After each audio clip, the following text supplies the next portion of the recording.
Hello everyone, welcome back to my channel. So today we are here with another Transfer Tuesday where we move money that we were able to save in the savings challenge on Friday to our goals. And so I'm going to move the money out of this savings sweep category, but if you've been following along, I have been doing $140 a week.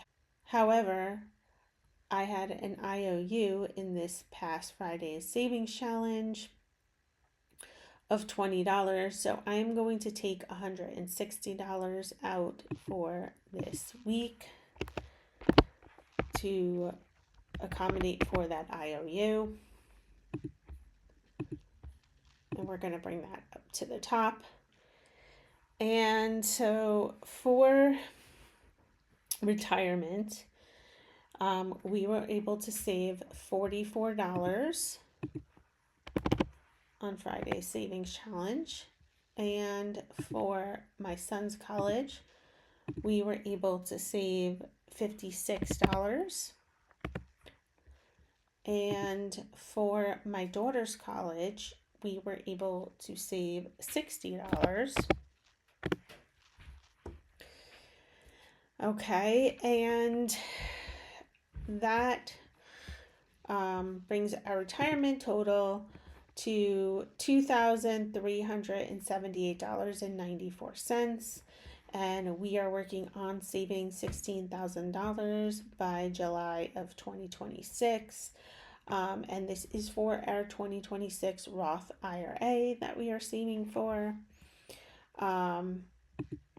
I have here that we would need another $767.14 to hit our target for this month to stay on track. I don't think we're going to do that. Actually, I'm pretty positive we won't hit that because we only had about $760 or so that we were working with for the whole month. But anyways, moving on to my son's college, we currently have a balance of $3,039.09, and we are working on saving $15,702.41 by June of 2029 when he graduates high school. And for my daughter, we are at $2,132.82, and we are currently working to save $5,000 by the time she graduates in June of 2027. We may at some point increase these amounts. I did mention in a prior Transfer Tuesday, we're still trying to figure out what we want to do, but we realized this past tax season actually that my older kids are probably going to drop off of our tax return before our younger two kids finish college. And that probably will result in less aid for our younger two kids. So we are considering increasing the amount that we are trying to save for them. We're not 100% sure how we're going to go about that, or if we're going to just try to cash flow any differences or what.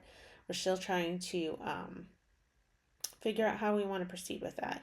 But yeah, we thought about it when we were doing taxes, and I was like, my one daughter, she will graduate this month actually with her undergrad, and then she has one more year for her master's. And obviously when she has her master's, she'll probably be hired by the district. They are like fighting over her as a substitute teacher. It's crazy. I'm like, she's working every day. She actually got asked to proctor the Regents. I think it's the Regents, either the Regents or the AP. They want her as a proctor. So I'm not worried that she'll get hired.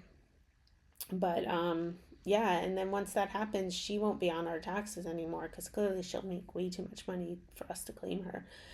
And then same thing probably happened with my other daughter.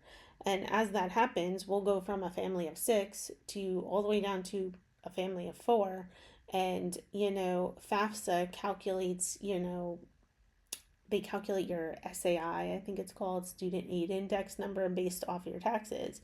So that number will definitely change as they, are no longer on our taxes.